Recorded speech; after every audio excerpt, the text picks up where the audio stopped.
প্রায় ২ দশক পর বৃহস্পতিবার রাজশাহী সফরে যাচ্ছেন বিএনপি চেয়ারম্যান তারেক রহমান।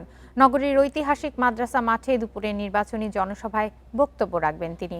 সফর ঘিরে স্থানীয় নেতাকর্মীদের মধ্যে উৎসবের আমেজ, কয়েক লাখ লোক সমাগমের আশা তাদের। রাজশাহী সফর শেষে নওগাঁ হয়ে বগুড়া সফর করবেন তারেক রহমান। দীর্ঘ ২২ বছর পর গ্রিন সিটি খ্যাত রাজশাহী সফরে বিএনপি চেয়ারম্যান তারেক রহমান।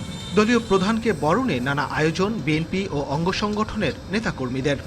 রাজশাহী বিভাগের ৩টি জেলার নেতৃবৃন্দ এখানে উপস্থিত হবেন, পাশাপাশি সাধারণ মানুষ ওনাকে স্বাগত জানানোর জন্য প্রস্তুত রয়েছে।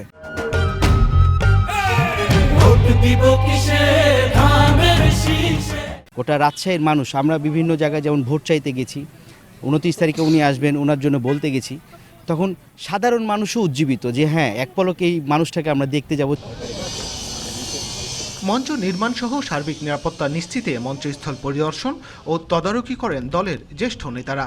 জনসভা সফল করতে রয়েছে সব ধরনের প্রস্তুতি। নাটোর, রাজশাহী মহানগর এবং রাজশাহী জেলা, চাঁপাইনবাবগঞ্জ, তো সবাইকে সব এমপি এবং সমস্ত নেতৃবৃন্দ ছিল সেখানে। আমরা বলে দিয়েছি যে তারা গ্রামে প্রান্তরে সব জায়গাতে তারেক রহমানের রাজশাহীতে আগমন, দীর্ঘ ২০ বছরের অধিক সময় পরে এখানে আগমন উপলক্ষে তারা যেন এটাকে জনগণের মাঝে ছড়িয়ে দেয়, পৌঁছে দেয়। ধানের শীষের প্রার্থীর জন্য তিনি এসেছেন, জনগণের জন্য এসেছেন। আমার বিশ্বাস তিনি আসলে আমাদের যে ভোট ছিল তার চেয়ে তো দ্বিগুণ ভোট আরও বৃদ্ধি পাবে। বিএনপি চেয়ারম্যানের সভাস্থল জনসমুদ্রে পরিণত হওয়ার আশা আয়োজকদের। রাজশাহীর ৬টি আসন সহ আশপাশের ৩টি জেলার নেতাকর্মীদের নিয়ে হয়েছে প্রস্তুতি সভা।